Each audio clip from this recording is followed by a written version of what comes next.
दोस्तों नमस्कार। क्या संसद, क्या सड़क, क्या चुनावी रैली और क्या गठबंधन के बीच बातचीत के पैंतरे। हर की नजर 2024 के चुनाव को लेकर है। लेकिन आप एक क्षण के लिए सोचिए, हर कोई चुनाव देख रहा है और स्थिति ऐसी आ जाए कि झोला उठाकर जाना पड़ जाए तो चुनाव कौन लड़ेगा, किससे लड़ेगा। क्या वाकई ऐसे हालात खास तौर पर अडानी कांड के बाद इस देश में बन रहे हैं? न सिर्फ एलआईसी बल्कि सरकारी खजाने से भी हर दिन 1,500 करोड़ से ज्यादा रुपया लगातार बह रहा है, कम हो रहा है। क्या किसी की नजर है इस दौर में शेयर बाजार के भीतर जो लाखों करोड़ रुपया हवा हवाई हो गए, तो क्या इस देश की इकोनॉमी को लेकर कोई राजनीतिक पार्टी चिंतित भी है? सत्ता ही चिंतित है, क्योंकि प्रधानमंत्री हो या गृह मंत्री या कैबिनेट मिनिस्टरों की कतार ही क्यों ना हो, हर की नजर चुनाव पर है। और यही वो चुनाव है जो 2024 तक के चुनाव का रास्ता बनाते हैं।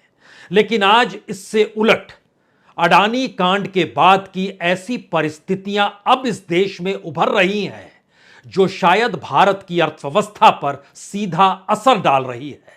जनता का पैसा, सरकारी खजाने का पैसा, अलग अलग संस्थानों में लगा हुआ पैसा और अलग अलग संस्थानों के मुनाफे से जो डिविडेंड आता है, जिसको सरकार समेटती है और इस देश को चलाती है, रुकावट, व्यवधान वहां भी है।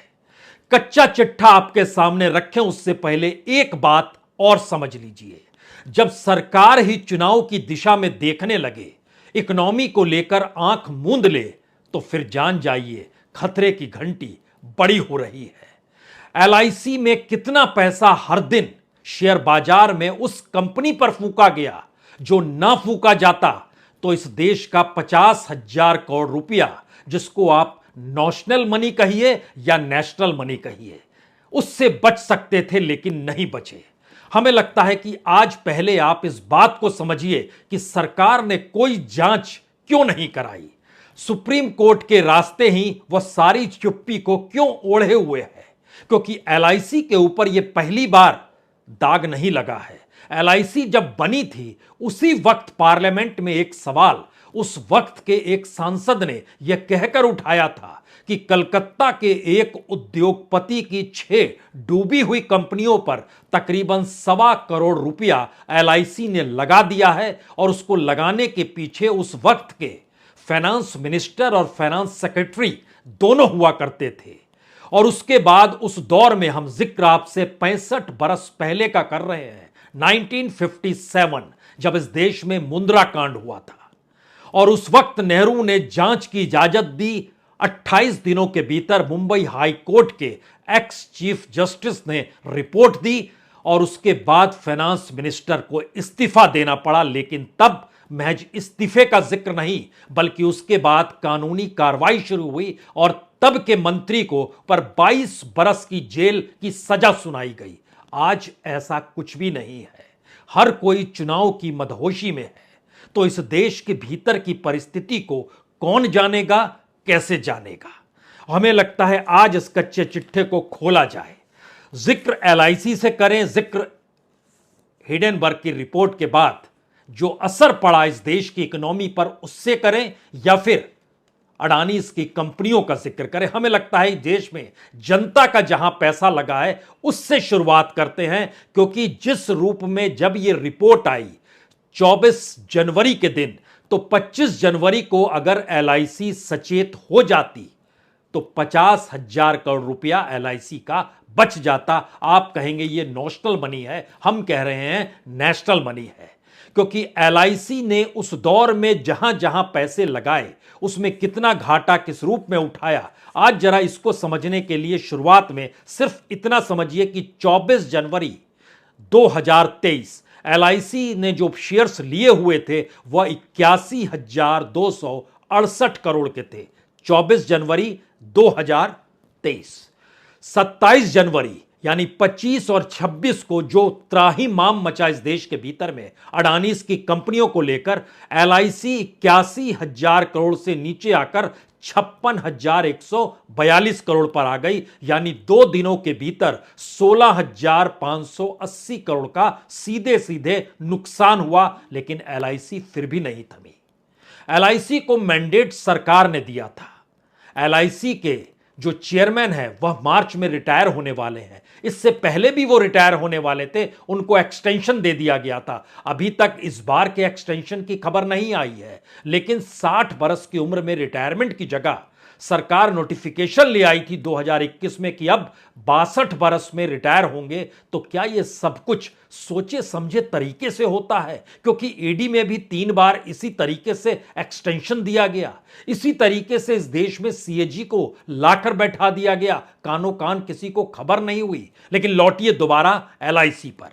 जनवरी 2023 81,268 करोड़ के शेयर एलआईसी के, उसकी कीमत घट गई 2023 के 27 जनवरी को 56,142 करोड़ और 27 तारीख को फिर झटका लगा 8,546 करोड़ का।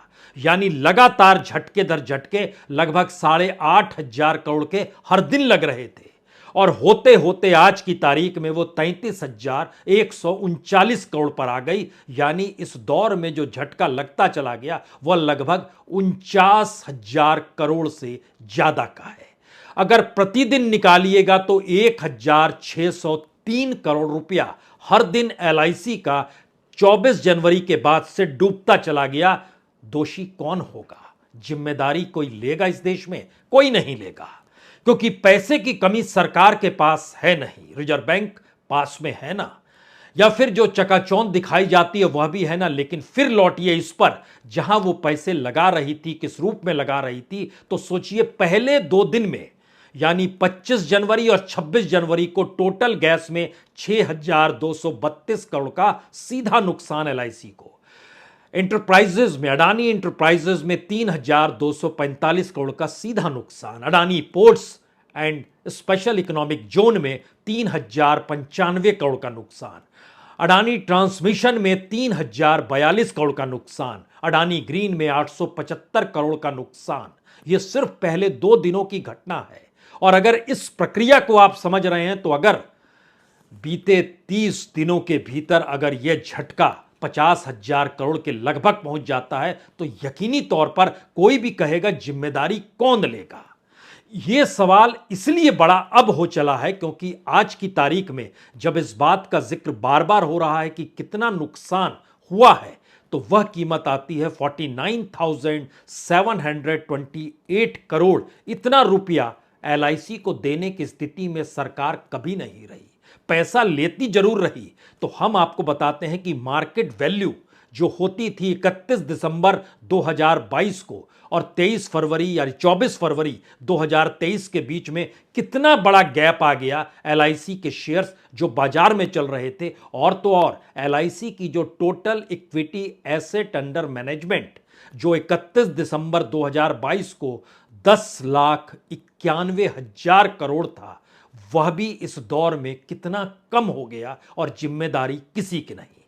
अब यहां पर आइए कि दरअसल कितना पैसा किस रूप में एलआईसी ने इन्वेस्टमेंट जो किया हुआ है वह कितना पैसा किस कंपनी में लगाया हुआ है, और उस कंपनी के शेयर जिस रॉकेट की तरीके से नीचे जा रहे हैं। इस देश के सामने दूसरा बड़ा संकट उस शेयर बाजार को लेकर है जिस शेयर बाजार की इकोनॉमी को बढ़ाने के लिए इस देश के बैंक्स जो इक्विटीज के जरिए काम करते हैं, म्यूचुअल फंड के जरिए काम करते हैं, इसके अलावा इस देश में इन्वेस्टमेंट का कोई रास्ता लोगों के लिए बचा नहीं। तो वो क्या करेंगे? तो ऐसे में क्या यह नई परिस्थिति है कि लोगों का पैसा उस शेयर बाजार को डेवलप करने के लिए डुबोया जाए, या फिर राजनीति साधने के लिए उस शेयर बाजार को ऊपर उठता हुआ दिखाया जाए?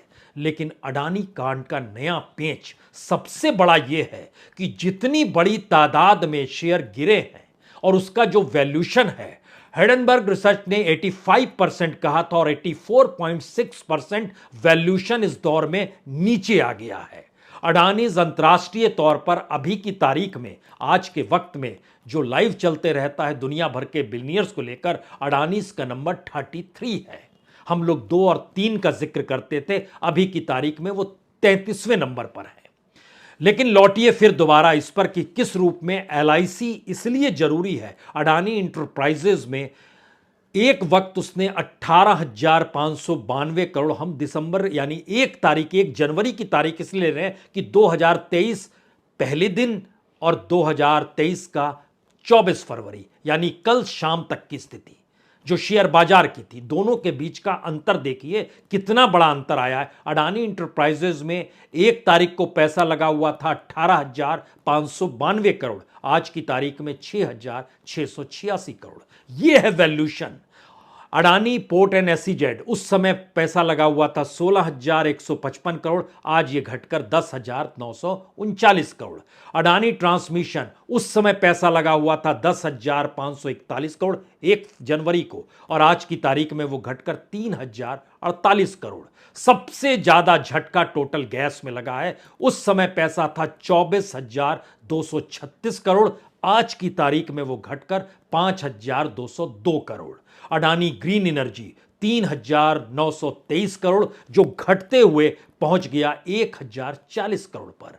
अंबुजा सीमेंट और एसीसी खरीदा गया, इसकी एक अंतर्राष्ट्रीय बाजार में साख थी, लेकिन खरीदने के बाद की स्थिति देखिए 6,582 करोड़ 1 जनवरी को, और अभी की स्थिति में 4,233 करोड़। एसीसी सीमेंट 2,937 करोड़, अभी की स्थिति में 2,091 करोड़। हर चीज नीचे जा रही है, और यहीं से सबसे बड़ा सवाल यह खड़ा होता है कि शेयर बाजार का अपना मार्केट कैप जो है वो अडानीज की रिपोर्ट को आने से पहले 260 लाख करोड़ का था, जो घटकर 240-41 लाख करोड़ पर आकर टिक गया है। यानी 19 लाख करोड़ का इस दौर में चूना लग गया शेयर बाजार को। इस 19 लाख करोड़ में से लगभग 12 लाख करोड़ सीधे सीधे अडानीज के शेयर से जुड़े हुए हैं।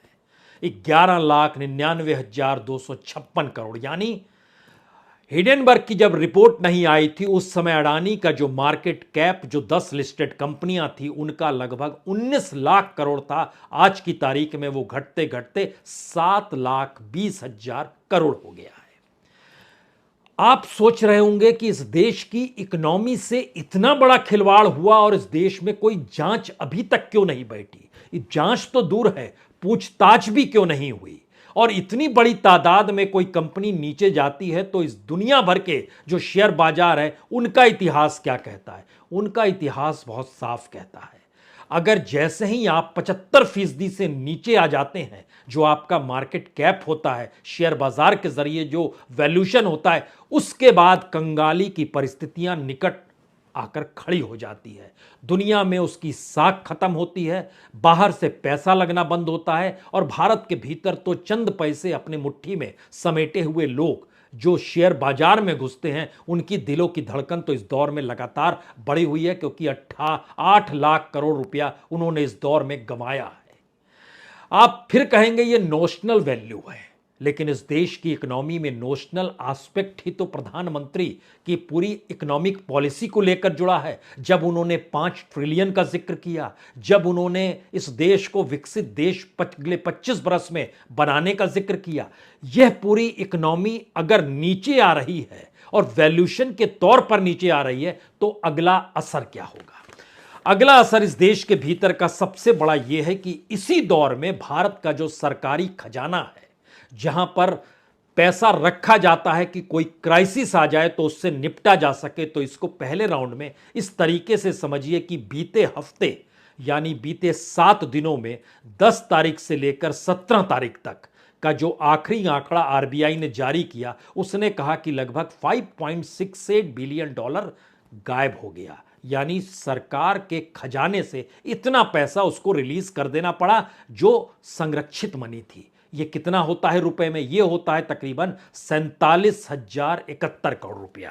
ये पैसा एक हफ्ते के भीतर उससे ठीक पहले के हफ्ते में यानी 3 फरवरी से 10 फरवरी के बीच में 8.3 बिलियन डॉलर, इसको रुपए में तब्दील कीजिएगा तो 68,805 करोड़ रुपए, यानी 14 दिनों के भीतर 1,15,876 करोड़ रुपए जो सुरक्षित फॉरेक्स मनी होती है, जो डॉलर के तौर पर होती है, वह कम हो गई इस दौर में। यानी प्रतिदिन 8,276 करोड़ रुपए फरवरी के महीने में सुरक्षित मनी के तौर पर निकल गए हैं बाहर। सारी कड़ियों को जोड़ना शुरू कीजिए। 1,500 करोड़ से ज्यादा, 1,600 करोड़ से ज्यादा हिडेनबर्ग की रिपोर्ट आने के बाद LIC का पैसा डूबना शुरू होता है। इस दौर में जो संरक्षित मनी है, जो सुरक्षित मनी है, जो सरकारी खजाना जिसको हम कहते हैं, वह इस महीने में लगभग 8,276 करोड़ रुपए कम होना शुरू होता है। तो इस देश के भीतर में ओरिजिनली जब परिस्थिति थी, उस दौर में भी हमारी कोई आर्थिक स्थिति को संभालने वाला ऐसा नहीं था कि राजनीति भी ताड़ें, चुनाव भी जीतें और इकोनॉमी भी संभालें। बिल्कुल नहीं, क्योंकि जो रिपोर्ट बतलाती है रिजर्व बैंक के भीतर की, वो कहती है अक्टूबर 2021 में भारत के पास 645 बिलियन डॉलर हुआ करता था, जो फॉरेक्स मनी, जो विदेशी पूंजी जो हमारे पास पड़ी होती है, उसको अगर रुपए में तब्दील कीजिएगा तो तकरीबन 53,44,000 करोड़ रुपया। लेकिन वह घटते घटते घटते घटते घटते घटते बीते हफ्ते के 17 तारीख तक आकर खड़ी हो गई 46,52,000 करोड़ रुपए पर।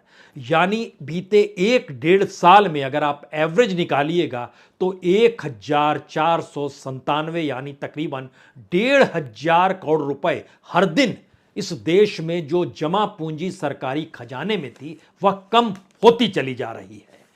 अब यहां पर जो एक सवाल उससे भी बड़ा इस दौर में इसलिए बड़ा महत्वपूर्ण है, क्योंकि जब इतनी इकोनॉमी कम हो रही है तो अडानीज की कंपनी ऐसे मायने में क्यों रखी जाती है?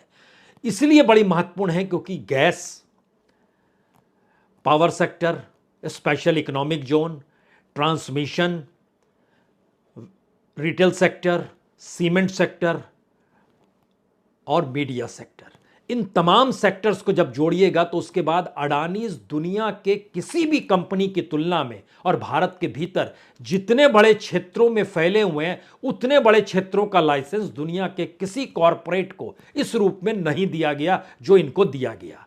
अब यहां पर अगला सवाल है कि इस दौर में कितनी कमी आ गई और क्यों आ गई, और अगर आ गई तो इसका असर अब क्या होने वाला है। नया पेंच यह कहता है कि जिस इकोनॉमिक वैल्यूशन के आसरे दुनिया के बाजार से हम पैसा उठा रहे थे, जब उसमें रोक लग गई तो हमारे पास कोई दूसरा साधन नहीं है कि हमारे सरकारी खजाने से हम पैसे को निकालना शुरू करें। उसके अलावे कोई दूसरा रास्ता अगर नहीं है तो ये क्या धीरे धीरे और परिस्थिति नाजुक होगी। और अगर ऐसा पेंच है तो क्या LIC को और SBI के ऊपर और PNB के ऊपर जो आरोप लगे, उसमें फिर बैंक ऑफ बड़ौदा ने हिम्मत क्यों दिखा दी कि हम तो पैसा देंगे, लेकिन उससे भी चीजें नहीं संभली। इसी दौर में सरकार ने चुप्पी क्यों थाम ली। इस इकोनॉमिक स्ट्रक्चर के दायरे में चुनाव 1 बरस के बाद है। उस 1 बरस के बाद के चुनाव को देखने के लिए राजनीतिक तौर पर विपक्ष कहता है कि हम अगर एक हो जाएं तो बीजेपी 100 सीट भी ना ले पाए। लेकिन अगर यही विपक्ष सही मायने में इस देश के लोगों को बताने लगेगा कि अब आने वाले वक्त में रोजगार तो दूर की गोटी है, मैन्युफैक्चरिंग सेक्टर को डेवलप कर पाना भी दूर की गोटी है, जो बेसिक 8 कोर सेक्टर होते हैं उसको भी हम विकसित या फिर उसको डेवलपमेंट की दृष्टि से ला पाने की स्थिति में नहीं आ पाएंगे, क्योंकि पैसा नहीं है। आप बार बार सोचते होंगे पैसा तो इतना है। हम आपको एक उदाहरण और देते हैं। अभी फिजी में हिंदी दिवस मनाया गया, जो हिंदी भाषा को लेकर अंतर्राष्ट्रीय तौर पर एक सम्मेलन होता है, वह फिजी में हुआ। आपको जानकर हैरत होगी, सरकारी कर्मचारियों की लिस्ट बनी तकरीबन 160-65 लोगों की, और कहा गया कि ये फिजी जाएंगे। लेकिन आखिरी वक्त में कुछ लोग तो फिजी एयरपोर्ट पर उतर भी गए। आखिरी मूवमेंट में जानकारी आई कि फाइनेंस मिनिस्ट्री ने कहा हमारे पास इतना पैसा नहीं है कि हम 150 लोगों को फिजी भेज सकें। तो एक झटके में नाम कटते कटते 51 लोगों के नाम बचे, यानी हवाई यात्रा फिजी में कराना, वहां 3 दिन सम्मेलन में शामिल होना जो हिंदी के नाम पर है और अंतर्राष्ट्रीय सम्मेलन है, उसमें भी लोगों को भेजने के लिए फाइनेंस मिनिस्ट्री ने हाथ खड़े कर दिए। और वह भी कब? जब कुछ लोग हवाई जहाज में सवार होकर जा चुके थे, यानी आखिरी मूवमेंट तक। जो पैसा नहीं होने की बात है, अब उसका असर सीधे तौर पर इस दृष्टि से आइए, जिन क्षेत्रों का हम जिक्र कर रहे हैं, जो बार बार इसका जिक्र करते थे कि नहीं नहीं कॉरपोरेट खूब नौकरी देता है और कॉरपोरेट में काम करना चाहिए और कॉरपोरेट इस देश के डेवलपमेंट से जुड़ा है। एक लाइन में समझ लीजिए, कॉरपोरेट मुनाफे से जुड़ा है और वो निजी मुनाफे के आश्रय ही कॉरपोरेट अपना नेटवर्थ बढ़ाता है। अब यहां पर सवाल यह है कि जो कंपनी एक महीने के भीतर 3,44,000 करोड़ से नेटवर्थ कम होकर 91,000 करोड़ पर आ जाए, जो टोटल गैस का जिक्र कर रहे हैं, जो अडानी इंटरप्राइजेज है जहां सबसे ज्यादा कर्मचारी काम करते हैं, 2,38,000 करोड़ से घटकर 1,60,000 करोड़ पर आ गई। ट्रांसमिशन 2,28,000 से घटकर 87,984 करोड़ पर आ गई।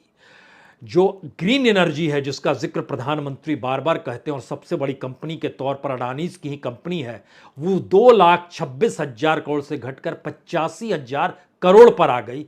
तब आप कल्पना की शुरुआत कीजिए कि अगर ऐसी हालत है और जो घटते चला गया उसमें अगर देखना शुरू कीजिएगा तो हर के शेयर, हर का वैल्यूशन इस लिहाज से घट रहा है कि इस देश के भीतर में आप रोजगार कैसे देंगे, मैन्युफैक्चरिंग सेक्टर को कैसे बढ़ाएंगे, एक्सपोर्ट कैसे करेंगे, इंपोर्ट पर आश्रित क्यों नहीं होंगे, और जो घाटा होगा व्यापार घाटा वो बढ़ेगा क्यों नहीं, उसकी पूर्ति के लिए खजाना आप क्यों नहीं लुटाने की स्थिति में आएंगे।